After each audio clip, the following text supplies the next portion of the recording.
Excelente, está muito bom. Boa Perfeito. tarde. Exato. Fabrício, se você nos autorizar, a Ah, gente claro. gostaria de gravar sua aula, Claro, com todo vamos prazer. lá? Aqui está repetindo o recording progress, mas... É porque, na realidade, o Giovanni fez só um teste aí. Ah, Mas, tá. Fabrício, vamos. Então, eu queria, em meu nome, em nome da Clínica de Olhos da Santa Casa e do Estúdio de Ciências Médicas, a gente gostaria muito, gostamos muito e ficamos muito honrados de você ter aceito o nosso convite. E se eu for falar aqui o seu currículo e a sua experiência em microbiologia, nós vamos ficar a noite inteira. Então, nós vamos pular essa sessão com menos e medalhas e vamos direto ao assunto, ok? Perfeito. Seja Vamos lá, então. bem-vindo. Obrigado, gente. Boa noite. Deixa eu só um minutinho. Pronto. Fabrício, se você puder colocar no modo apresentação. Acabei de colocar. Estão vendo aí? Deu certo? Olha, aqui no meu notebook aqui não está no modo de apresentação, não. Será que não deu certo? Ele está passando por um modo de apresentação aqui. Deixa eu voltar, então.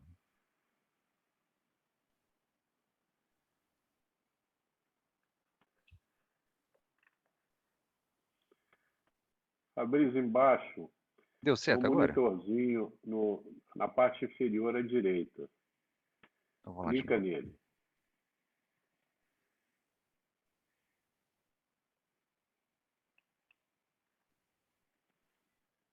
Monitorzinho à direita.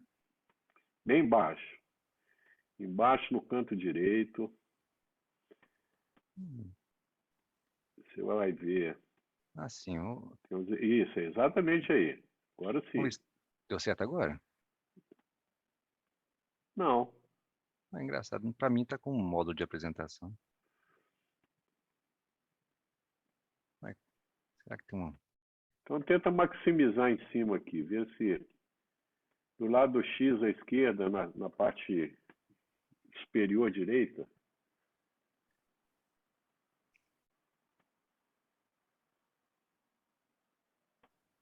Piorou. Como é que será que Volta para aconteceu? o outro. Não, mas a gente está vendo seu slide, Fabrício. Vamos em frente, então, não tem problema Sério, não. não deu certo? Olha, interessante. Para mim está funcionando normalmente. Como fosse uma apresentação. Mas tem que arrumar para vocês o que está acontecendo aqui.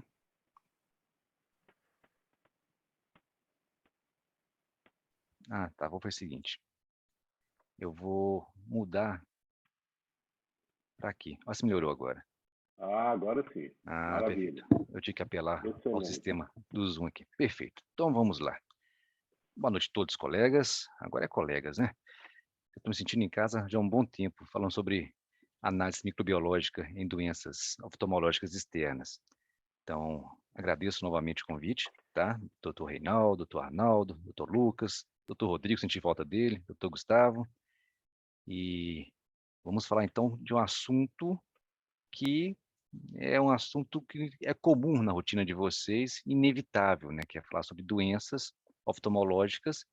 E nós sabemos muito bem que Belo Horizonte hoje tem um laboratório que pode ajudá-los, né? Pode ajudá-los a chegar a algum diagnóstico bacteriano, fúngico, até mesmo viral, que era algo que não acontecia alguns bons anos atrás, não é verdade? Então, com essa boa relação que nós criamos nos últimos anos, podemos agora ajudá-los, né, nessa parte diagnóstica no nosso laboratório. Bem, eu sou o Fabrício, tá? Eu coordeno o setor de microbiologia do laboratório LabClass Hermes Pardini, o antigo laboratório Humberto Abrão, tá? Nós mantivemos o mesmo tipo de atendimento especializado, né, uma atenção privilegiada aos médicos e pacientes, tá? E vamos lá. Se o computador deixar, né? Vamos ver. Pronto. Bem, doutor Arnaldo, né, nosso colega, já conhece a fórmula do sucesso quando se fala em doenças oftalmológicas externas. E o sucesso é esse, né, essa boa relação que foi criada entre o laboratório, né, na pessoa do microbiologista, com o médico clínico que está atendendo o paciente. Essa talvez foi o grande segredo. Esse foi o grande segredo que nós construímos no último ano, né, nos últimos anos, para conseguir chegar a um diagnóstico de qualidade. Então é isso. O que nós fizemos foi diminuir essa distância que existia entre o médico e o laboratório, né? E também chegamos à conclusão que não basta ter uma boa relação amistosa entre o médico e o microbiologista. Temos que considerar também, nessa fórmula, vários fatores, como, por exemplo, a amostra biológica, que é o nosso material de trabalho, não é verdade? Então, a amostra não quer dizer que a amostra tem que ter grande quantidade de material para ser analisada. O segredo de uma boa amostra é que ela seja uma amostra com uma quantidade mínima, né, necessária para analisar e que venha lá do foco infeccioso. Tá? O que eu quero dizer? Eu sou microbiologista, não cuido só de amostra oftalmológica, pelo contrário, eu cuido de qualquer amostra biológica que representa uma infecção em qualquer parte do corpo. Mas ela tem que ser representativa daquela parte do corpo que esteja com a infecção. Hoje mesmo, tive que orientar uma colhedora, né, de como colher um suave de orofaringe em criança, com amigdalite. Né? E eu falei com ela o seguinte: o segredo de uma boa coleta de orofaringe é você usar um abaixador de língua e com suave encostar somente lá na amígdala infectada e na faringe, e evitar ao máximo que esse suave encoste, por exemplo, na bochecha, dente e língua, que são partes do corpo extremamente colonizadas por bactérias e que não tem nada a ver com o processo, não é verdade? No olho não é diferente, é idêntico. Então, quando você quer colher uma conjuntiva, no caso de conjuntivite, nós não podemos encostar o suave na pálpebra ou nos cílios. Não tem nada a ver com o processo, né, que a gente vai estudar. Outra parte importante que se refere à amostra é o momento que se colhe aquele material.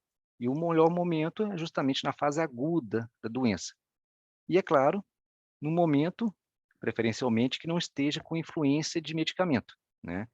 E com essa nossa relação em oftalmologia, nós sabemos muito bem que é um caso muito especial. A oftalmologia praticamente não tem, como falar, esse privilégio, né? Muitas das vezes vocês recebem no hospital ou no consultório clínico pacientes que já passaram por vários outros colegas que iniciaram algum tratamento empírico, né?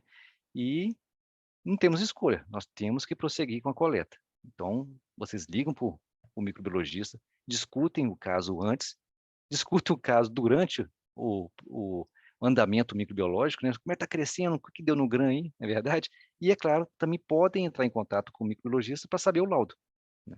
Então, em todo o processo laboratorial, que a gente chama de pré-analítico, analítico e pós-analítico, vocês têm toda a liberdade de poder conversar com o microbiologista. Claro, o que adianta fazer uma coleta perfeita se essa amostra não foi coletada ou transferida para um meio de transporte ideal e também não foi feito um transporte em tempo hábil? Bem, para que estragar a amostra biológica, né, se vocês têm todo o material disponível e orientação do laboratório para fazê-lo bem? É muito comum com outras amostras biológicas, a urina, por exemplo. Você orienta o paciente a colher uma urina perfeitamente. Higienização das mãos, higienização da região genital, desprezar o primeiro jato, colher o jato seguinte em frasco estéreo, mas não orienta o paciente que essa amostra tem que ser entregue em 2 horas, temperatura ambiente ou refrigerada, né? Ele deixa lá 2, 3 dias, né, perto da televisão, esquentando, e entrega depois bem acima do tempo desejado. É mais ou menos esse raciocínio lógico. Então, a amostra tem que ser coletada em meio de transporte adequado e entregue ao laboratório o mais rápido possível. E algo que parece bobo, mas tem nada de bobo, eu sempre falo aqui para vocês, é em relação ao pedido médico, né? O pedido médico, ele é um fator muito importante na hora de transcrever, na verdade, o que se deseja para o laboratório. Infelizmente, a pessoa que vai fazer essa transcrição, no primeiro momento, é a recepcionista do laboratório. Normalmente, ela recebe um papel, o pedido médico, e ela tem que traduzir aquilo e levar para o sistema do laboratório em forma de exames.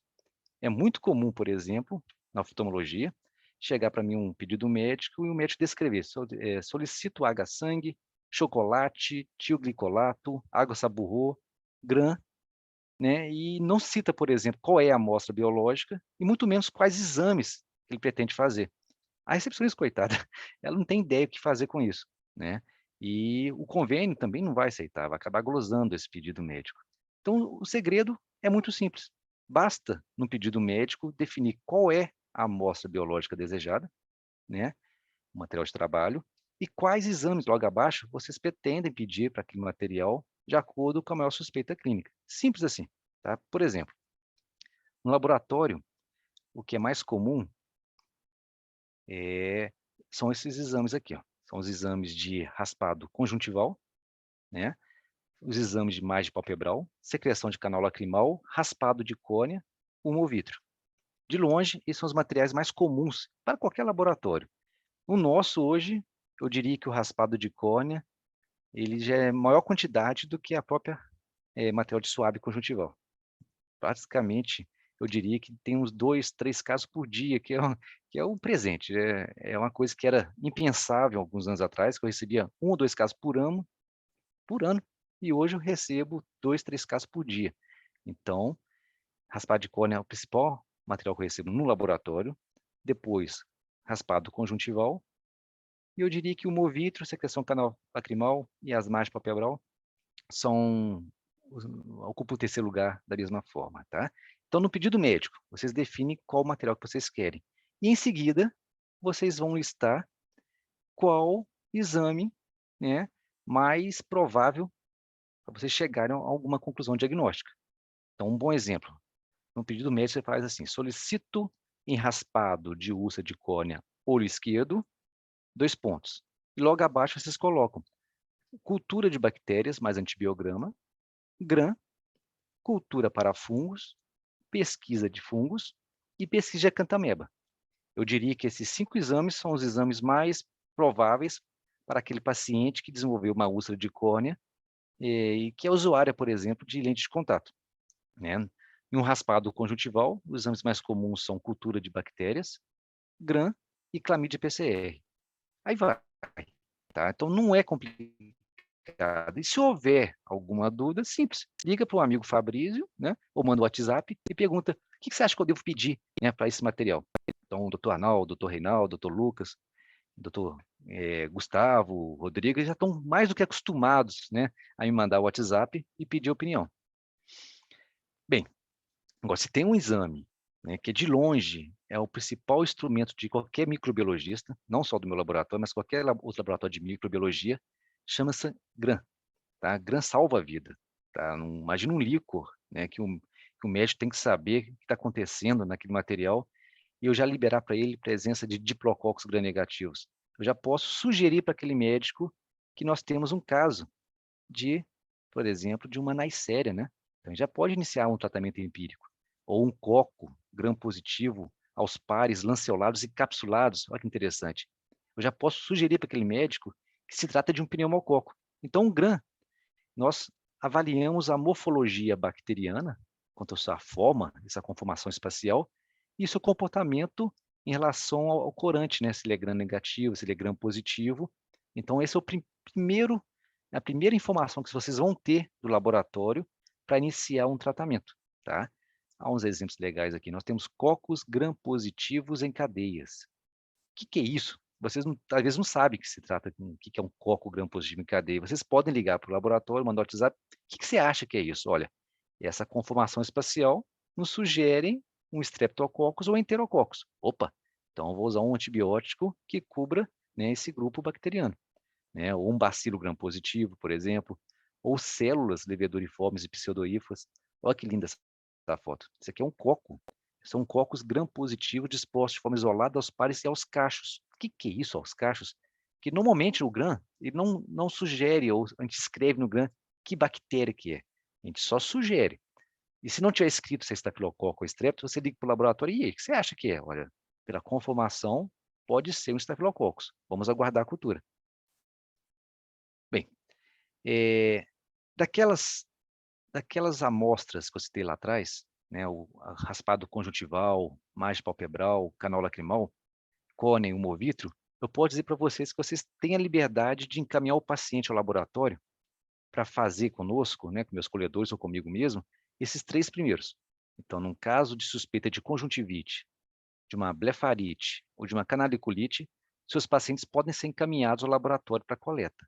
Agora, raspado de córnea e endoftalmite, infelizmente, a coleta só pode ser feita pelo profissional médico, tá? Então, no caso da conjuntiva aqui, os nossos meninos, né, ou eu, nós vamos realizar a coleta da seguinte maneira. Já falei para vocês que o segredo da boa coleta é atingir o foco, né, de infecção. Então, o suave, ele será rodado, né, com cuidado na conjuntiva, na margem palpebral do paciente, sem que ele encoste nos cílios ou na pele. E aquela remela, né, desculpa a palavra, que se forma no canto de olho, é um péssimo material para análise. Olha, como assim? Uma secreção daquela? Vocês me pedem para o paciente aparecer no laboratório pela manhã, sem lavar o rosto, e vai recusar a remela que se formou, né, que é a secreção de canto de olho? Pior que é verdade, é assim. Porque aquela remela, querendo ou não, ela terá contato prolongado com a pele, e às vezes com cílios, né, ou com outras partes, né, da morfologia ocular aqui, e vai ser um verdadeiro meio, uma condição de crescimento bacteriano de outras bactérias que não pertencem ao processo, tá? Então, nós vamos ignorar essa secreção abundante e vamos fazer literalmente um raspado com algodão que é áspero, né, na mucosa ocular. Esse é o verdadeiro material para análise, tá? Então, quando há suspeita de conjuntivite bacteriana, a gente colhe sempre dos dois olhos. A sugestão é que vocês peçam, sempre solicitem raspado conjuntival ao olho direito, olho esquerdo, por exemplo, Gram, cultura e clamídia PCR, mas nós vamos fazer separadamente, porque mesmo que apenas um olho esteja infectado, o outro olho pode apresentar uma flora, uma microbiota natural, que nós vamos justamente usar como parâmetro de exclusão, não é verdade? Então, nós fornecemos ao laboratório uma lâmina, na verdade essa lâmina é minha, né? A gente escreve por trás aqui o olho direito e o olho esquerdo, e analisa em paralelo os dois olhos. No caso de clamídia, nós fazemos normalmente o raspado das células da mucosa da conjuntiva superior. E hoje a metodologia que a gente usa de forma exclusiva é o PCR, tá? E, para tanto, nós temos um meio conservante chamado de CellPreserve. O Daidine também é utilizado, mas na nossa nova rotina a gente usa o CellPreserve. Agora, algo que eu tenho que comentar de forma inevitável para vocês, eu tenho notado no último ano, ou nos últimos 3 anos, uma verdadeira epidemia, né, de infecção por Sporotrix schenck, que é o fungo causador da esporotricose. Então, tem recebido no laboratório, às vezes, um caso por dia, de lesões oculares, né? Ou famosa síndrome oculoglandular de Parrinot. E esses pacientes, muitas das vezes, inclusive, passam por vários médicos e o médico não percebe que está se tratando de uma infecção fúngica. Esquece de um pequeno detalhe. Esquece de perguntar ao paciente se teve algum contato com um gato, por exemplo, né, com algum animal de estimação. E muitos deles tiveram, né? Então, se o paciente apresentar lesão em apenas um dos olhos, às vezes nos dois olhos, já peguei também, e também uma linfadenopatia pré-auricular ou submandibular, podem suspeitar de uma Parrinot por Sporotrix. E eu acabei desenvolvendo ou descobrindo que a melhor forma de identificar esse fungo, a literatura também confirma isso, é através da cultura. Então, nós coletamos o material usando um suave específico, um suave uretral de haste rígida, e já planto esse material no momento da coleta, no meio de água saburro, famoso meio para cultura de fungos. 5, 6, 7 dias depois, a gente observa crescimento de fungos filamentosos. Eu levo esse fungo ao microscópio e vejo essa linda estrutura em forma de margarida. Voilá! Trata-se de um Sporotrix. Então é isso. A dica é, estejam atentos, que nós estamos com a verdadeira epidemia de esporotricose, tá bom? Bem, se a suspeita for uma blefarite, a mais comum é a bacteriana, às vezes não é necessário fazer coleta, não, da margem palpebral. Basta fazer o tratamento que vocês têm o hábito, que é da higienização, né, com blefagel ou algo parecido. Mas há casos que o tratamento está refratário, a gente suspeita de uma resistência bacteriana, um Staphylococcus aureus resistente a algum antibiótico, aí sim vocês podem pedir uma cultura, um SWAB de margem palpebral para eu identificar aquele Staphylococcus e verificar qual que é o grau de sensibilidade dessa bactéria. Mas o que é mais comum no laboratório hoje é nós recebemos pedidos, né, de pesquisa de ácaros, especificamente o Demodex, né, ou de fungos. Eu diria também o mais comum é a Malacésia, né, dois micro-organismos que adoram oleosidade, adoram se desenvolver em ambiente com grande quantidade de lipídio, né? E é claro que o folículo piloso é o local perfeito para o desenvolvimento dessa bactéria. Então, nas blefarites seborreicas, talvez valha a pena avaliar a associação desses micro-organismos, né, nessa condição. Então, o que nós fazemos em laboratório são epilação, né, eu epilo 3 cílios de cada pálpebra, isto é, 3 na pálpebra superior do olho direito, 3 da pálpebra inferior, olho direito, e o mesmo do outro olho, olho esquerdo, um total de 12 cílios, e eu avalio a presença ou não desses micro-organismos. E é claro que é uma condição que vale a pena olhar com cuidado, né? Bem, uma pergunta que sempre me fazem: o que eu faço na coleta de suspeitas de endoftalmite? Eu planto esse material no kit de raspado de córnea? Já vou responder, talvez alguém pudesse me perguntar isso futuramente, mas não, tá? Eu recebo, às vezes, de forma inadvertida, material despejado sobre a placa de H-sangue e chocolate. Não aconselho fazer isso, tá? O kit para córnea, ele é exclusivo para córnea. O que eu sugiro é algo simples.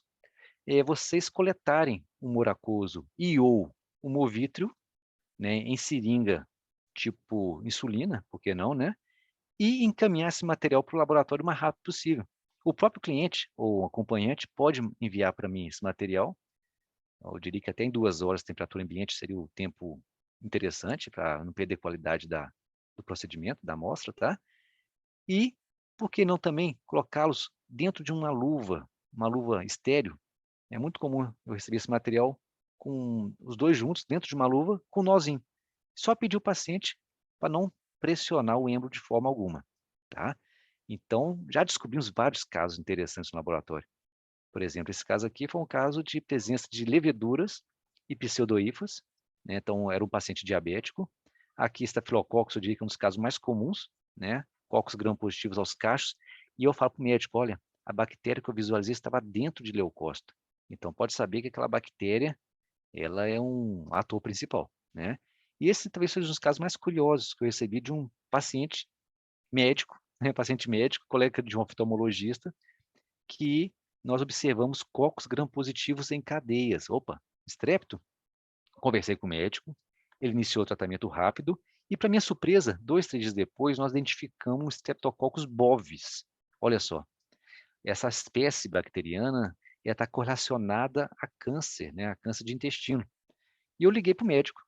Está vendo uma boa relação com o médico? Não é interessante? Eu liguei para o médico, discuti com ele e falei, por acaso esse paciente seu tem alguma suspeita de carcinoma, né, intestinal? Olha, eu vou verificar. E se acredita que tinha mesmo? Acabou que diagnosticou através do exame dessa endoftalmite endógena a condição de um câncer intestinal. Então, esse foi um caso muito bonito, graças à boa relação, né, do médico com o laboratório. E agora nós vamos falar, é claro, da amostra que vocês mais têm curiosidade, né, que vocês têm mais, vão pegar mais no seu consultório clínico, especialmente em hospital, tá? Nós hoje montamos um kit. Esse kit já fica em algumas clínicas, junto com a enfermaria, porque eles perceberam que a demanda era muito grande, né? Então, nós já montamos kits que ficam no cuidado da própria enfermaria, e quando surge uma urgência, o médico só vai lá e pega com a equipe de enfermagem. Ou, que é mais comum, o paciente ele é encaminhado ao laboratório, chega à recepção com pedido médico, aí está a dica. Vocês não precisam fazer o pedido médico solicitando o kit. Solicito H-sangue, chocolate, por exemplo. Não precisa disso. Vocês podem fornecer ao paciente, ao acompanhante, o pedido médico direto, isto é, solicito em raspado de úlcera de córnea em olho direito, cultura de bactérias, cultura de fungos, GRAM, pesquisa de fungos, pesquisa de cantameba. Na unidade de Grão-Pará, os nossos recepcionistas, lá nas nossas recepcionistas, estão muito treinadas. O que elas fazem? Elas cadastram um material bonitinho, já ligam para o meu setor e minhas meninas já montam o kit, né, e descem para entregar ao paciente. O paciente, então, vai ao consultório, entrega ao médico o kit, que seria esse aqui, né, e junto com esse kit vai uma instrução explicando passo a passo de como fazer a coleta. E o que eu vou ensinar para vocês que agora é uma sugestão, não é com a maneira mais correta. A maneira mais correta vocês podem bem definir, mas eu posso sugerir para vocês que agora uma maneira que é mais racional, tá? E quando eu digo racional, por quê? Depois de tantos anos trabalhando com oftalmologistas, eu achei melhor montar um kit simplório. Eu inventar moda em raspar de córnea não é legal, porque a gente sabe que é uma amostra nobre, uma amostra de pouco volume, né, de material, e não vale a pena colocar 5 meios de culturas sólidos em placa, por exemplo, fazer 7 lâminas de microscopia, não faz sentido. Então, nós limitamos meios de culturas e microscopia que abranja, né, todo os principais agentes causadores de infecção ocular, tá? Então, esse é um kit que vai dentro de uma caixa de isopor. Eu mando para vocês 2 meios de culturas sólidos em placa de Petri. O de baixo aqui é o famoso H-sangue e o de cima é o H-chocolate, tá? Esses 2 meios pegam a grande maioria de bactérias causadoras de úlcera de córnea, longe, tá? Tenho também para vocês aqui um meio famoso chamado meio de tioglicolato, que é um meio de enriquecimento líquido. É um meio interessante porque ele é mais potente, eu diria, do que o meio sólido. Ele enriquece bactérias fastidiosas, né, em várias condições de microaerofilia, de anaerobiose e aerofilia. O tioglicolato, na verdade, é um agente oxiredutor. Não pode deixar de faltar também, é claro, um tubo com meio sólido. Tá vendo que é um tubo que tem um meio de cultura em forma de bisel? Presta atenção. Esse é o famoso saburro, tá? Envio em um porta-lâminas para vocês lâminas, microscopia, 5 bisturis número 15 e 2 suaves, que eu achei melhor utilizar nesse kit, que é um suave especial chamado de suave uretral. Esquece o uretral. Vamos chamar de suave de haste metálica, tá? Eu adoro esse suave, porque é, é um suave de haste rígida, mas também o algodão desse material ele é extremamente compactado, né, aderido a essa haste, e eu não perco muito material para o algodão. O suave tradicional, que vocês bem conhecem, com haste plástica, né, eu perco muito material.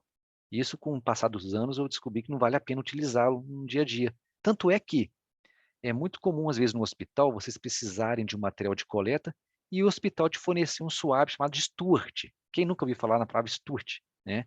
Stuart, na verdade, é um meio conservante que fica dentro de um tubo plástico, um gel, né? E o suave, que é suave grosso, né? Que é o algodão fofinho. Você vai lá, colhe aquele suave gordo na úlcera e transfere para um meio em gel, diluindo aquele material.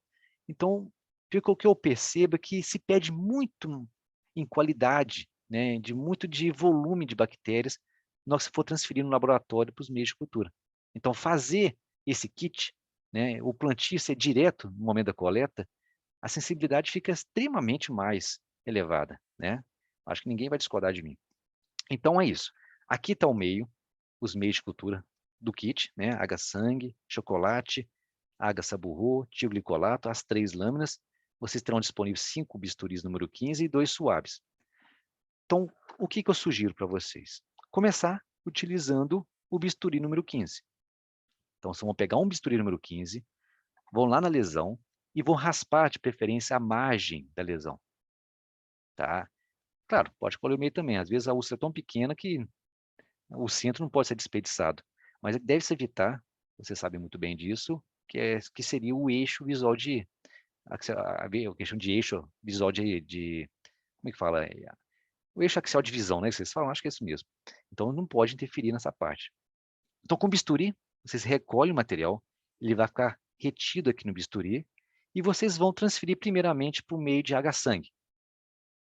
Como é que é esse plantio, essa semeadura? É uma semeadura exclusiva dos oftalmologistas, tá? Vocês vão, de forma bem discreta, bem delicada, fazer pequenos rasgos na superfície do meio, fissuras, né? Em forma de meia-lua. Podem ser 9 a 10 fissuras, é o suficiente, tá? Então, raspou o material, vai lá e faz 1, 2, 3, 4, 5, 6, 7, 8, 9, tá? E esse bisturi que vocês utilizaram para fazer essas fissuras, esse plantio, vocês vão jogar fora. Jogar fora, desperdiçar um bisturi, sim. Então, vamos jogar fora esse bisturi porque o paciente não pode receber, né, resquícios de meio de cultura de volta no olho. Pode ter uma reação química lá que pode incomodar bem o olho do paciente. Então, não aconselho fazer isso. Apesar que o meio seja estéreo, não façam isso, tá? Pegue um novo bisturi.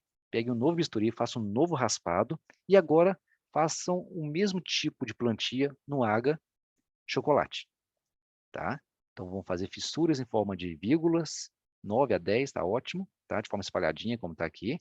Joga o bisturi fora. Pega um terceiro bisturi, novo raspado, e façam agora um esfregaço na lâmina. Agora uma observação importante, tá? Muito importante, mas não é boba não, porque se vocês receberem uma lâmina qualquer, sem identificação e sem uma delimitação de onde fazer esse esfregaço, vocês vão ter a tendência de fazer esfregaço em todo o espaço da lâmina. Isso é péssimo. É como, já é difícil, né, a microscopia de córnea. Se vocês espalharem muito esse material ao longo da lâmina, eu terei dificuldade enorme de pesquisar. Então, eu já mando para vocês uma lâmina explicando qual que é a face que vocês vão fazer o esfregaço e qual que é o local que vocês vão concentrar o material. Tá? Isso melhorou muito, um detalhe pequeno, mas melhorou muito a qualidade das nossas análises microscópicas. Tá? Então, o terceiro bisturi, faça um raspado, faça um esfregaço, tá? 1 grama, por exemplo. Né? Pega o quarto bisturi, nova coleta, façam um novo esfregaço, e o último bisturi, nova coleta, e o outro esfregaço, o último esfregaço, por exemplo, a cantameba. Então, nós temos um esfregaço para grã, um esfregaço para cantameba e um esfregaço para fungos pesquisa, ok? Mas por que eu não posso usar o mesmo bisturi, né, para fazer as 3 lâminas? Detalhe simples, porque a lâmina não é estéril. Imagina só, o paciente com uma lesão aberta, né, a porta de entrada, vocês podem levar contaminação para o olho do paciente. É isso que nós queremos, não é verdade? Bem, essa... Ah, não, falta um detalhe. Não terminamos a coleta ainda. Nós fizemos, então, as coletas utilizando 5 bisturis, H-sangue, chocolate, grã, pesquisa de fungos e a cantameba. Agora faltou fazer a cultura de fungos e enriquecer a amostra no tioglicolato. E eu forneci para vocês, então, suaves, né? Esse suave aqui, você vai utilizar o algodão dele, rodar sobre a área já bem escarificada. Vocês expuseram células aqui de tanto fazer raspado com bisturi, não é mesmo?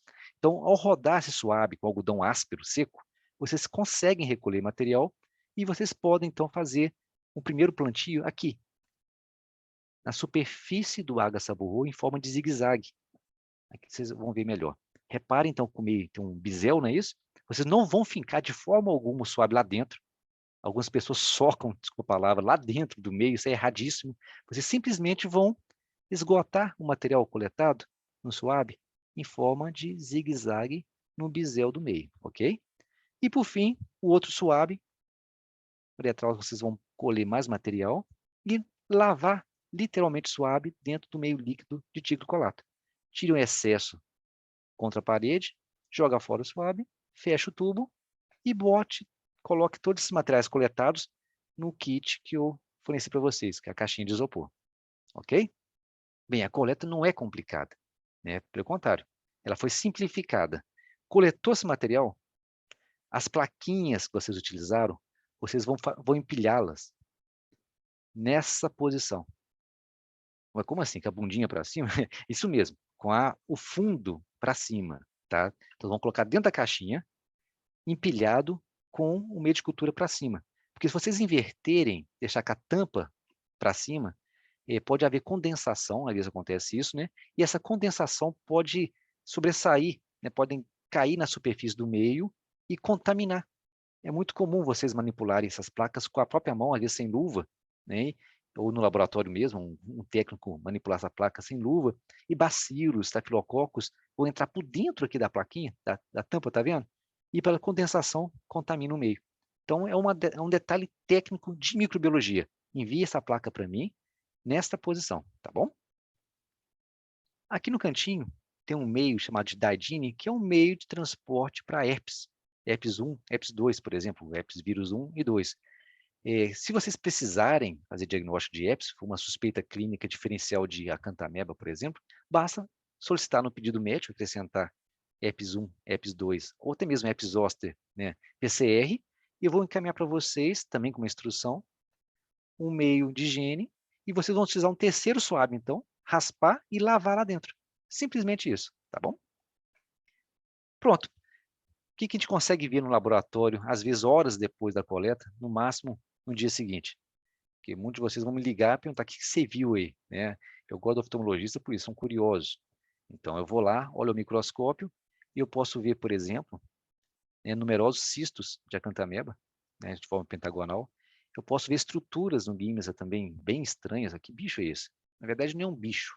Aqui nós estamos vendo uma reação citotóxica, né, devido à presença de vírus. Esse foi um caso de um herpes vírus e houve uma formação de um sincício celular, a famosa célula de Tizanck, né?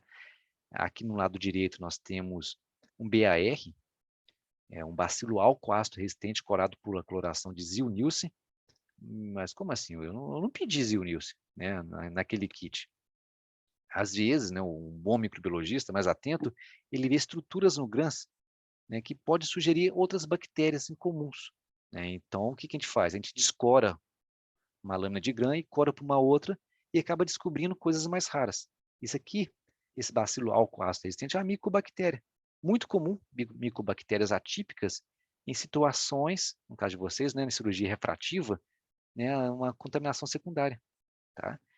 Aqui embaixo, o famoso Gram, uma lâmina que às vezes a gente vê um único bastonete Gram negativo, mas já é o suficiente para dar o diagnóstico. Aqui uma lâmina de Gimesa que eu percebi estruturas semelhantes às hifas. O que que eu fiz? Eu pego essa lâmina, vou lá, descoro essa lâmina, coloco hidróxido de potássio. Ah, não, realmente aquilo era uma hifa, né? Uma hifa septada hialina. Então o paciente, na verdade, está desenvolvendo uma infecção fúngica.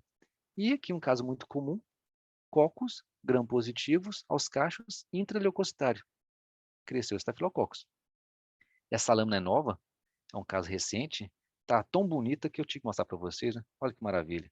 Isso aqui é uma verdadeira figura de livro, né? Um caso de um cisto de acanthameba em formato pentagonal com dupla membrana. Esse aqui tinha que tirar foto, não tinha? Inclusive essas fotos de microscopia são fotos de vocês, fotos que a gente analisa no microscópio e eu mando o WhatsApp, tá? Olha o que eu achei para você aqui. E esse contato, né, visual no WhatsApp melhorou muito essa relação entre o laboratório e o oftalmologista. Aqui também é um caso muito bonito. Você repare que perfeição. Aqui é um coco gram-positivo aos pares, lanceolado. O que que é lanceolado? Em forma de espada, né, de aquelas lanças, que lembram espada árabe. Né, também é muito conhecido como olhinho de gato ou a máscara da tiazinha. Então, isso aqui é uma suspeita, eu diria uma afirmação de pneumococo, Streptococcus pneumoniae. E exemplos de plantios, né? Após coleta, a gente incuba esse material no laboratório em estufa que simula a temperatura corporal. A gente coloca em microaerofilia. Antigamente eu usava o meio Maconque, não uso mais, bobagem. Eu uso água chocolate no lugar do Maconque. E aqui é um crescimento muito clássico de bastonetes gram-negativos não fermentadores, conhecido como Pseudomonas aeruginosa. Vocês bem conhecem, é a principal bactéria causadora de infecção bacteriana em ceratites, em usuários de lente de contato. Ela pode apresentar pigmento, aqui é um antibiograma, a pioverdina, fica uma cor verde maravilhosa. Aqui um caso lindo também, daquele pneumococo que mostrei anteriormente, de um plantio muito bem feito. O médico fez várias semeaduras e em todas elas cresceu colônias alfa-hemolíticas. Olha que interessante, esse tipo de plantio ele é importante por vários motivos. Um deles é, vocês estão fazendo a semeadura num ambiente que a gente não considera adequado, entre aspas. Isto é, vocês não estão numa capela de fluxo laminar livre de contaminantes. Então, quando vocês inoculam o bisturi com o material nesse meio, nós estamos garantindo que o que tiver dentro dessa fissura, né, o que desenvolver nesse local, é o material que você depositou lá, né, para mim. Ao contrário dessa bactéria que vocês estão enxergando, que é uma bactéria contaminante. A placa se contaminou no momento da coleta, às vezes, pela mão do próprio manipulador. Né? Mas o que me interessa é justamente o que cresce na fissura. Outro detalhe importante, quando vocês colocam o material dentro dessa fissura, o meio de cultura abraça aquela bactéria. Então, a superfície de contato ela é aumentada. Então, a sensibilidade do exame aumenta em muito.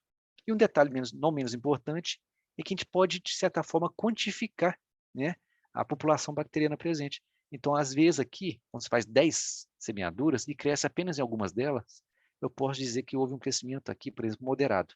Aqui eu posso dizer que houve um crescimento abundante de pneumococo. Nesse aqui, eu posso dizer que houve um crescimento escasso. Tá? E esse aqui, nem se fala que plantio maravilhoso. O médico fez isso aqui, ele é um artista. Aqui houve crescimento abundante, portanto, de Candida albicans. Esse plantio não ficou legal, mas ele não fez errado, né? Ele não ficou bonito, mas ele não fez errado. Cresceu, tá vendo a fissura? Pseudomonas. Então, sabe que esse plantio ele é especial, não é à toa, tá? Esse é um caso recente maravilhoso também, de um paciente que passou por um transplante de córnea e evoluiu para uma infecção secundária por cocos gram-positivos aos cachos intraleucocitários e na identificação Staphylococcus aureus. Então, numerosos cocos ao gram, crescimento abundante na cultura. Então, nós fizemos uma correlação quantitativa, o que foi visto ao microscópio, com presença ou não de leucócitos, tem muito leucócito, tá vendo? E representou um crescimento abundante. Ontem, tive um caso muito interessante, que vale para vocês também. Eu vi ao gram numerosos cocos gram-positivos lanceolados, isto é, suspeita de pneumococo. Ontem, nossa, semana passada, desculpa. Eu vi numerosos cocos lanceolados com características sugestivas de pneumococo e após 5 dias de incubação, a bactéria se recusou a crescer. Não cresceu nem em água-sangue, nem em chocolate e nem no meio de enriquecimento de glicolato. O que eu mandei para o médico com observação? Inibição terapêutica, né, ou microaerófilo, é bem provável que aquele paciente, né, foi submetido a um tratamento recente com antibióticos e essa bactéria se recusou a crescer em cultura. Então, é uma dúvida que vocês podem ter. Como assim você viu no microscópio e não cresceu em cultura? Vocês vão me ligar, ou eu vou ligar para vocês, e nós vamos discutir o caso. Então, não é algo impossível, tá? Outro caso que eu recebi também semana passada, foi um paciente com lesão nos 2 olhos, né, e eu não vi bactéria, a microscopia. No olho direito deu completamente negativa a cultura, e no olho esquerdo cresceu somente no meio tioglicolato. Cresceu pseudomonas, isto é, o tiglicolato exerceu sua função principal, que é enriquecer aquela amostra nobre, de pouco volume. Então, a pseudomonas cresceu. Poderia ser contaminante? Poderia, mas o paciente tinha toda a clínica, né, de desenvolvimento de úlcera de córnea, porque ele é usuário de lente de contato, por pseudomonas. Então, fechou o diagnóstico. Difícil porque graças ao tiglicolato, tá? Aqui são casos raros, na verdade, um caso raríssimo e um caso extremamente comum. Aqui em cima nós temos um caso de infecção fúngica, um fungo filamentoso, Pseudospora piospermum, tem um formato de raquete de tênis. Peguei um caso em toda a minha vida, e esse eu pego todo dia. Pelo formato do microconídeo aqui, do macroconídeo, vocês certamente já saberão dizer o nome, né? Está escrito aqui. Ó. Esse é um fusário. É um fusário que é, de longe, o fungo mais comum como causador de úlcera de córnea em pacientes que sofreram algum trauma, principalmente trauma vegetal. Aqui é um caso recente também, é o meu segundo caso. Fabrício, Oi. dá licença eu te interromper. Eu tô na rua e a minha bateria do meu telefone vai acabar a qualquer instante. E já que você comentou a infecção por fungo, né, em trauma por vegetal, se eu ficar sem bateria e não estiver presente na aula até o final, queria que você comentasse o caso da minha paciente da semana passada, né? E eu gostaria de agradecer já presencialmente na frente de todos a disponibilidade do Fabrício em sair do local de trabalho dele e a gente ter o grande privilégio de ser vizinho de muro. E pela política da boa vizinhança, o Fabrício se dispõe a ir na Ocular Laser avaliar a lesão junto comigo. Eu quero que você descreva depois da lesão, para eu não te interromper durante muito tempo. E você descrever o nosso raciocínio, o que a gente pensou em fazer, primeiro, por tratar-se clinicamente de um fungo, mas na impossibilidade de a gente coletar o material, e você vai comentar por quê, o que a gente vai ter que aguardar e ver se o tratamento de fungo falhar e a gente pensar em nocárdia. E aí eu te garanto que vai ser o meu primeiro caso de nocárdia. Eu que nunca tive um caso de refrativa em flap de Lavik, que poderia acontecer, nós ainda estamos aguardando a resposta clínica do paciente sobre isso.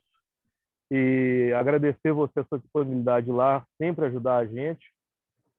E falar para você que a Ocular Laser vai passar por uma reforma, a clínica vai ficar nova, com a sala nova, e eu quero você cada vez mais presente lá.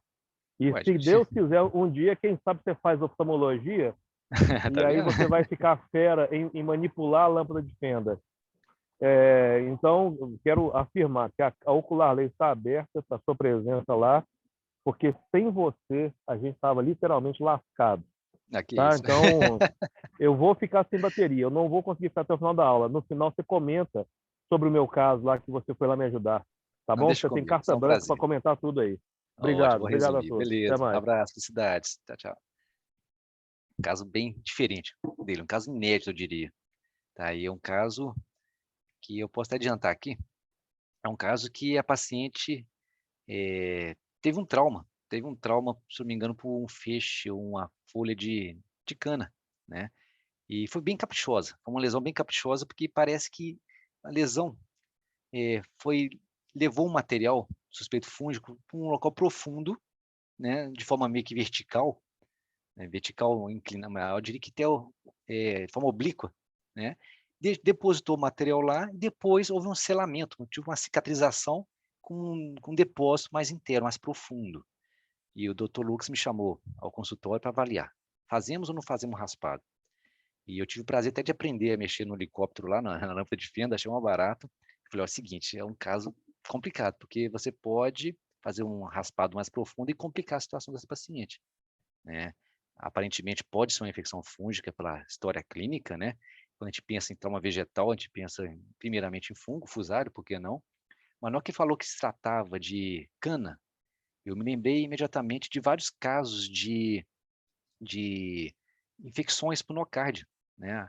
A nocardia causa micetomas, mais especificamente actinomicetomas, muito comum na região rural, pacientes que carregam feixe de cana nas costas, no ombro, e aquele trauma constante acaba inoculando a nocardia, que é uma bactéria, um bastonite gram-positivo filamentoso, ramificado, e ali se desenvolve então uma lesão mais profunda, com formação de fístulas e expulsão de grãos. Essa é a infecção clássica da nocardiose ou a actinomicetoma, né? Mas no olho, seria um caso extremamente raro. Raro após trauma por esse vegetal, né? Pode ser o primeiro caso, sim.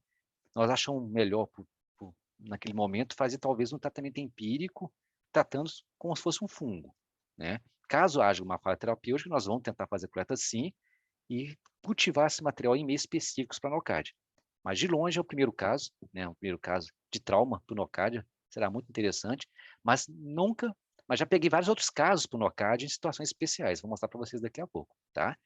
Agora esse caso aqui, da Fonseca pedrozói, é o segundo caso meu no laboratório, talvez, bem, na época o primeiro caso foi o quarto caso mundial que foi escrito, né? Foi publicado, né? Na literatura, e foi a doutora Renata, né, colega de vocês, a doutora Renata Tavares, que a publicou.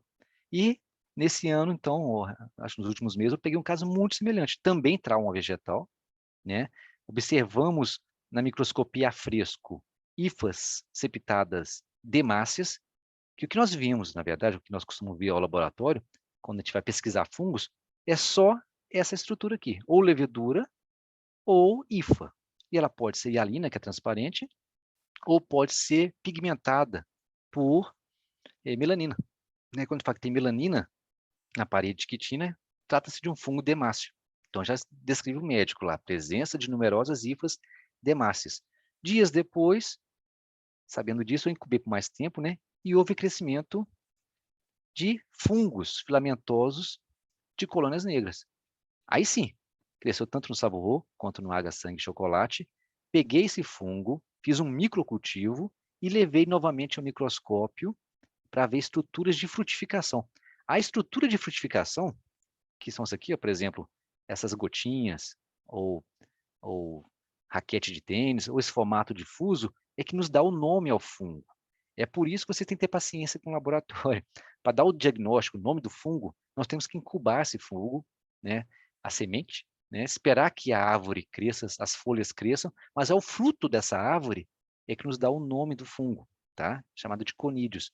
E esse aqui, então, se revelou ser um Fonseca pedrozói, segundo caso. Liguei para a médica, você falar com ela, mas liguei para ela, e se ela quiser publicar, estamos à disposição. Aqui sim, é interessante. Poderia ser o caso do Dr. Lucas. No GRAM dessa paciente, por exemplo, eu vi estruturas estranhas, filamentos gram-positivos com ramificação.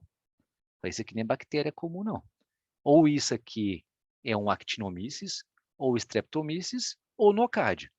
A gente liga para o médico, estou vendo bastonete gram-positivo flamentoso ramificado, fique atento. Isso pode ser nocardia. O que a gente pode fazer também, antes da cultura ficar pronta, eu posso pegar essa lâmina de Gram, descorar e corar pelo Zil-Nielsen modificado. Eu não aqueço a lâmina, né? E eu sei que a nocardia ela é parcialmente álcool ácido resistente, então ela adquire uma coloração avermelhada no fundo azul. Opa! Aí já posso falar para o médico, estou achando que nós estamos diante de uma nocardia. E a cultura, então, cresce, por exemplo, com as secas, né? Levo o microscópio e revela, e faço identificação também. Eu posso dizer também que uma vantagem enorme do laboratório hoje é ter disponibilidade de novas tecnologias, né? Eu posso recorrer, e eu fiz isso, eu mando colônias puras para minha colega lá no NTO, Vespasiano, e ela coloca essa colônia em espectrometria de massa, chamada de Malditoff. Aí eu tenho o diagnóstico perfeito da bactéria. Então, temos essa vantagem, né, do grupo Pardini hoje. Então, esse é um caso raro, né? Pode ser, ou poderia ser o caso do Dr. Lucas, né? Não um fungo, mas uma bactéria que veio lá da cana e cresceu em cultura. Quem sabe, hein? Minha torcida, honestamente, que seja fungo e que o tratamento empírico já esteja causando efeito. Esse aqui é um caso, se eu não me engano, da ocular laser, de um paciente que sofreu uma cirurgia refrativa, um VASIC, né? E no Gram também vi bactérias estranhíssimas, bem difícil visualização. Descorei a lâmina, corei pelo Zil-Nielsen e grande quantidade de bacilo álcool ácido resistente foi observada. Na cultura não foi diferente, cresceu também micobactéria. Essa aqui, se não me engano, foi uma Mycobacterium fortuitum, né? E é importante saber o diagnóstico, porque o tratamento ele é muito específico, né? Nós temos hoje a disponibilidade de identificar essa bactéria, né? Nós podemos pedir identificação de micobactérias. Antibiograma, não tenho certeza se nós podemos fazer, eu acho que em alguns casos sim, tá? Mas saber a espécie bacteriana, nós podemos ao menos excluir, né, opções terapêuticas que são naturalmente resistentes a determinadas espécies bacterianas. E por fim, né, também posso receber em laboratório, de forma indireta, a lente, né, o estojo mais a lente de contato, já que nós sabemos muito bem que pacientes chegam à clínica, ao hospital, já às vezes submetido a grande pressão terapêutica, a muito antibiótico. Então, pode-se fazer, eu aconselho, fazer a coleta em paralelo à análise do estojo, né, da lente que está em contato com aquele olho. Então, se o paciente está com uma úlcera no olho direito, peça uma análise também dos mesmos exames que foram pedidos para o olho, também da lente de contato, mas estojo. Então, aqui, por exemplo, cresceu um penicílio, honestamente, é um fungo contaminante do ambiente. Nesta aqui cresceu a grande quantidade de Serratia marcescens, que é um agente muito comum como causador de ceratite, bem como a pseudomonas, né? A gente pode também observar essa lambança aqui, ó. Imagina o estado do estojo desse paciente, onde eu isolei pseudomonas, staphylococcus, nocardia, né? E acantameba. O que considerar? Aí, o ideal seria ter, é claro, a amostra clínica do olho, a biológica, em paralelo ao estojo. E se der negativo a análise microbiológica do olho, né, da lesão, a clínica, nesse caso, vai ter que entrar em ação, né? Então, e o contato com o microbiologista também ajuda bastante. Então, é aconselhável fazer culturas de estojo de contato? É, contanto que se tenha muito critério e muito cuidado. E que a pessoa que está analisando sabe o que liberar, tá? Bem, hoje eu tentei ser o mais breve possível, tá? Eu agradeço a todos a paciência, né? Mas é sempre um grande prazer falar para vocês um pouquinho do meu trabalho. Obrigadão. Perfeito, Fabrício, excelente, como sempre. Eu fico impressionado nas suas apresentações, como é que você consegue transformar um assunto tão árduo para nós, e tão complexo, de uma maneira simples e bastante didática.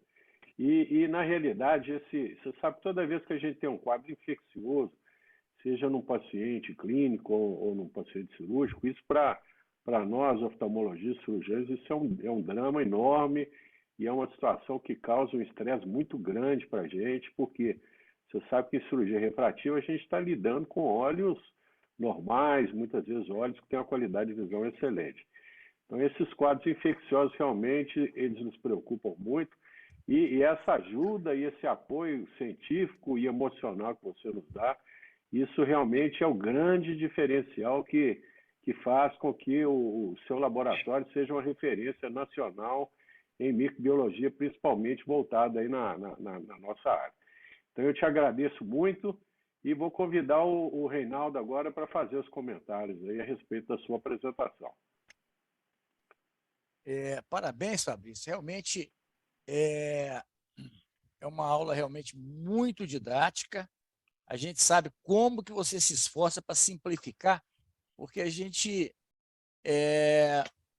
realmente não tem uma vivência muito grande, porque, felizmente, a infecção em oftalmologia é excepcional. A gente não trata muito a gente não lida muito com infecção.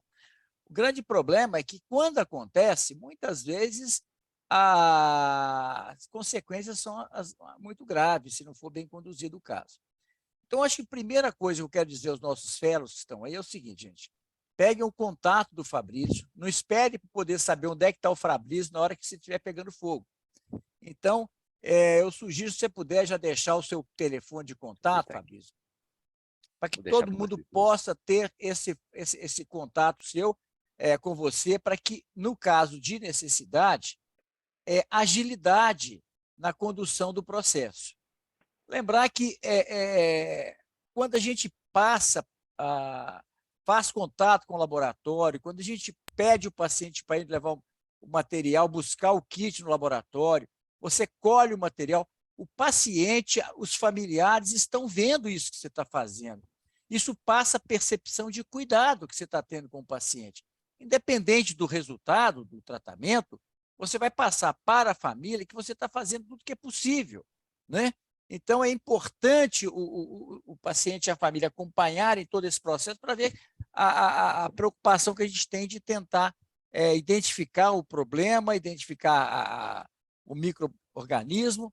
Então, isso é muito importante. Então, o Fabrício, tendo contato com ele, é muito importante que, no contato com ele, vocês já falem um pouco da história clínica para ele poder ajudar vocês no tipo de kit, no tipo de amostra que vocês estão procurando aí. É muito importante a gente ter um tipo de infecção que, felizmente, é rara, mas você até citou aí, que é a micobactéria. Como a gente faz muita cirurgia refrativa, hoje, felizmente, a gente faz menos LASIK do que fazia antigamente.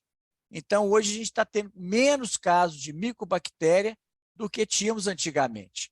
Agora, uma pergunta que eu faço para você é o seguinte: no caso da micobactéria, no caso de uma suspeita, um trauma após o LASIK, ou mesmo uma infecção, uma suspeita de infecção, quando a gente vai colher o material, a gente levanta o flap, a gente tem uma suspeita, porque geralmente é uma infecção insidiosa, indolente, ela geralmente é pouco sintomática, e ela não aparece nos primeiros dias, ela é uma infecção tardia.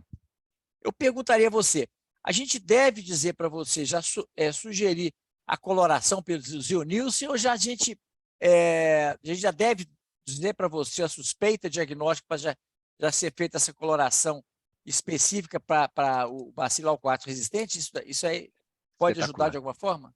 Maravilhoso isso. Sim, com certeza.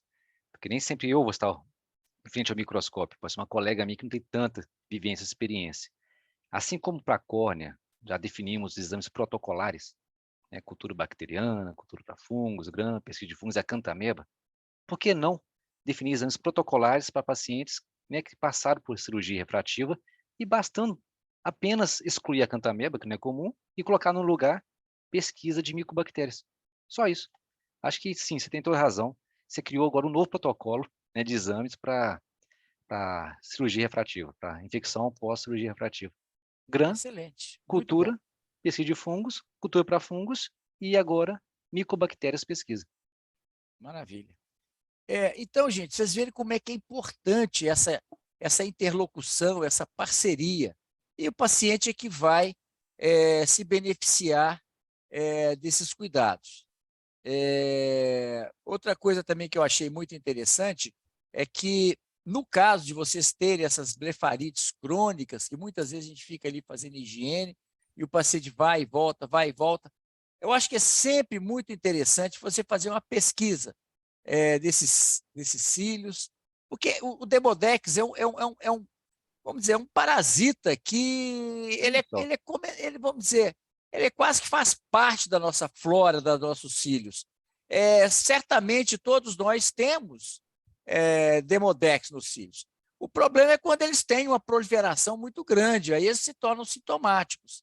Mas então acho que é interessante, e ele deu para nós a abertura, do paciente ir ao laboratório, fazer a coleta lá, fazer a epilação lá, né? Da mesma forma, quando a gente tem infecções canaliculites, ou pacientes que às vezes têm ectasia de saco lacrimal e têm infecções recorrentes, de fazer a coleta no próprio laboratório. Isso facilita, agiliza, diminui o tempo, porque muitas vezes o tempo é crítico para que a amostra seja de boa qualidade. Então, vocês observem quanta informação que o Fabrício passou para nós. E tudo isso é muito relevante. Então, eu sugiro até que vocês alterem o contato com ele, vocês troquem uma ideia com ele, sempre que vocês tiverem necessidade, que ele vai ajudar muito vocês, já me ajudou muito, e eu sou muito grato a ele por isso. Muito obrigado, viu, Fabrício? Mais uma vez, parabéns. Eu que agradeço. Gente, aí agora vocês fiquem à vontade para fazer perguntas aí. Exato. Ao Lucas Alguém Gattai. gostaria de fazer alguma pergunta aí ao Fabrício? Nós temos o privilégio lá no Ocular Laser de ter o Fabrício lá, o nosso consultor, como vizinho. Então, amanhã eu vou colocar, hoje à noite eu já vou colocar, se o Fabrício nos autorizar, vou colocar o telefone dele para os nossos fellows e, eventualmente, quando vocês precisarem de alguma orientação com relação à coleta de material, exame, eu tenho certeza que o Fabrício vai procurar atendê-los aí da melhor maneira possível. Ok? Sempre. Arnaldo, essa ideia é muito boa. Eu sugiro, inclusive, que no nosso quadro de aviso, você coloque lá o nome dele e o contato, e coloque lá, em caso de necessidade de suporte microbiológico, o telefone do Fabrício. Eu acho que isso é muito legal. O colega, às vezes, né, não está participando do nosso grupo aqui, ele fica meio perdido aí. E o grande problema é esse, é que quando o colega não tem a facilidade de contato com o microbiologista, ele começa a dar tiro para todo lado. E esse é o grande problema. Exato. Começa a fazer tratamento empírico, e isso aí realmente inibe o crescimento dos patógenos, muitas vezes sem fazer um tratamento adequado. Então, o paciente chega muitas vezes, quando vem, eu recebo muito paciente, o paciente já usou todos os antibióticos que eu conheço. Então, isso dificulta. E suspender o antibiótico para poder depois escolher material, às vezes é muito complicado, porque às vezes é uma úlcera central, é uma coisa que a gente sabe que qualquer agravamento dessa úlcera vai levar a uma sequela definitiva. Então, é importante, quanto mais a gente tem contato e essa experiência de ter um microbiologista como nos dando suporte, a gente vai ter mais possibilidade de colher material antes de entrar com o antibiótico. Depois que entra com o antibiótico, já começa aquele negócio de tiro no escuro, e a gente acerta ou não acerta, e às vezes só retarda o tratamento. Isso só, às vezes você está ali com uma cantameba, você está ali com um fungo, isso você vai perdendo tempo e a lesão está progredindo. Exato. A sua ideia, Reinaldo, é excelente. Eu vou fazer o seguinte, eu vou fazer uma mensagem para colocar no grupo de WhatsApp lá dos nossos sócios e não sócios, justamente para, na eventualidade, alguma eventual suspeita de infecção, antes de entrar com antibiótico terapia, entrar em contato lá com o laboratório, com o Fabrício, para colher o material antes de entrar com antibiótico terapia de amplo espectro, que realmente isso atrapalha demais lá o diagnóstico e a evolução do caso. Ok? Tá. Parece que tem alguém aí querendo fazer uma pergunta. Só para fechar aqui, rapidinho. Tem casos, eu já tive um caso, inclusive, até apresentei há pouco tempo para os colegas. Um paciente que teve uma infecção grave, pós-LASIK, e foi necessário fazer a amputação do flap, porque o paciente não estava evoluindo bem. Nesse caso, que é um tecido, você está mandando ali uma fatia da córnea, que é o flap do LASIK, qual que queria ser o melhor meio para fazer a cultura desse flap? Bem, na verdade, o transporte desse material. Qual seria o melhor meio de transporte? Que, na verdade, Sim, cultura, melhor meio de transporte. Simples. Na verdade, é apenas colocar esse material em salina estéreo. Caso você tenha lá facilmente, pode ser um frasquinho de urina estéreo, com soro fisiológico estéreo, e coloca lá dentro como se fosse um pedaço de biópsia. Tá. Nunca coloque em Ok. formol ou em conservante, tá, nesse caso. Então vai ser transportado ao laboratório, simplesmente hidratado em soro fisiológico estéreo. Em Pode pegar temperatura ambiente? de preferência ambiente, para não perder bactérias que são fastidiosas e não resistem a baixas temperaturas. Tá? Aí Ok. no laboratório, sim, vou pegar uma placa de Petri, vou usar bisturis, vou fragmentar esse tecido e semear e fazer esfregaço em várias lâminas. Eu faço isso Ótimo. em capela de fluxo laminar. Excelente. Perfeito. Parece que o doutor Matias quer fazer Isso. uma pergunta aí ao Fabrício. Vamos lá, Matias. Boa noite a todos. Boa noite, Fabrício. Vai, doutor Matias. Na oportunidade aqui mesmo, doutor Arnaldo, doutor Reinaldo, eu sou fellow também lá do Serviço de Córnea da Santa Casa. Inclusive, esse caso da Fonseca Pedrosai é nosso lá. Ah, Só legal para te demais, dar hein? notícia mesmo que a gente ainda não pensou em publicar e nem entrou em contato com você para pegar novas imagens, porque o caso ainda está melhorando a passos lentos, mas está indo devagarzinho. Inclusive, no Brasil, só tem uma publicação, Que é da que é Renata aí. da professora Luciana, lá da Unifesp. Da Ah, Renata, ela não publicou ainda, então a gente está querendo juntar esses dois casos e fazer. não? Ah, legal, hein? A Além foto é disso, sua, essa foto foi legal. a gente entra em contato com você em breve. Além disso, duas perguntas. A primeira é o seguinte: a gente teve um caso que era um caso muito sugestivo de acantameba, a gente mandou para o LabClass e esse caso veio negativo. Nós pedimos uma revisão e a minha dúvida é o seguinte: hoje o quadro ficou mais no sentido do herpes. Mesmo tendo essas lâminas já tendo sido feitas, apesar da história clínica da paciente de uso de lente de contato, uso incorreto, o uso de água de torneira, essas coisas todas, tinha os sinais clínicos sugestivos da acantameba, com hipoestesia, as coisas todas, o resultado veio negativo. Teria como ter a expansão para o teste do herpes, igual você colocou, que tem o meio de cultura, ou só se a gente realizasse um novo procedimento?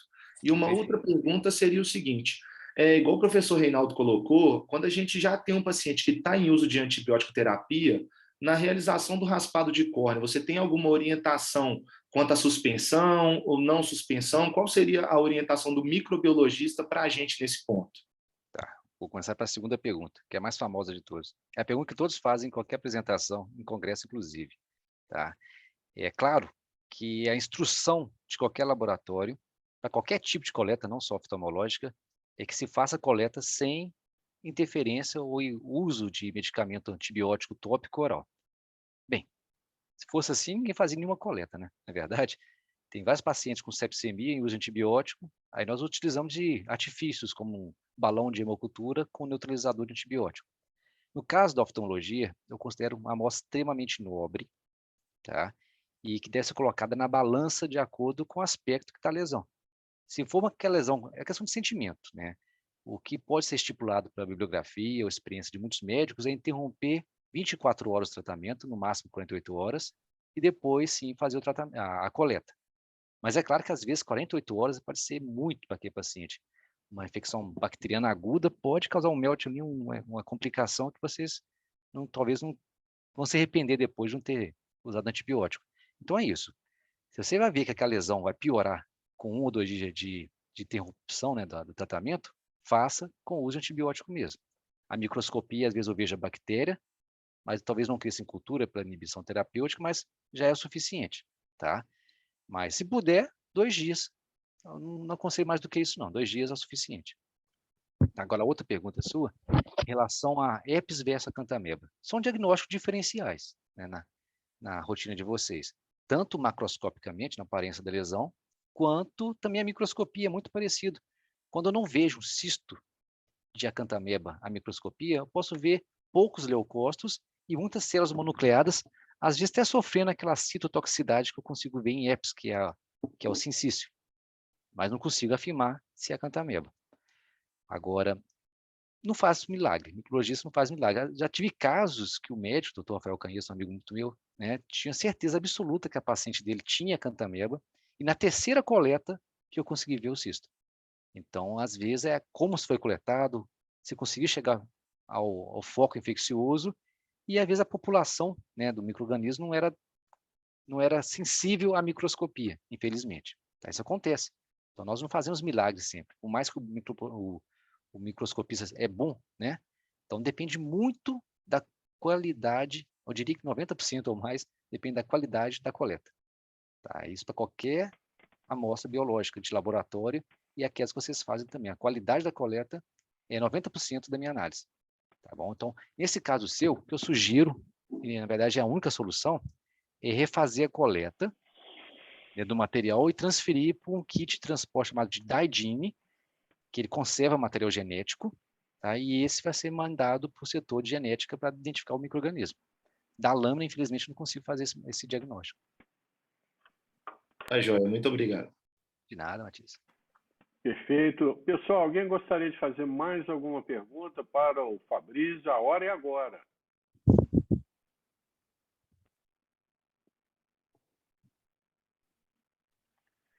Então, Fabrício, muito obrigado. Você, como sempre, brilhante. E esperamos contar com você aí em outras oportunidades. Fiquei feliz de saber que você vê a oftalmologia com bastante simpatia. Então, nós estamos precisando de profissionais dentro da oftalmologia competentes, igual você, e dedicados igual você. Então, futuramente, se você quiser adentrar essa área aí, eu tenho certeza que você vai ser muito bem-vindo. Minha esposa financia, já falou.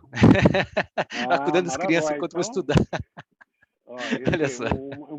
O mais importante nessa empreitada é você ter um sócio investidor, né? Então, exatamente. O vamos sonho em dela é ser frente, secretária de né? médica. Ah, maravilha. Então, Brincadeira à Fabrício, parte. muito obrigado. É um prazer. Parabéns a você. Se você nos autorizar, como eu já havia comentado com você, nós temos um espaço no YouTube em que a gente grava, a gente deixa lá à disposição dos colegas de todo o Brasil e de outros países também. Essas apresentações elas ficam lá gravadas e, se você nos autorizar, nós vamos incluir a sua também.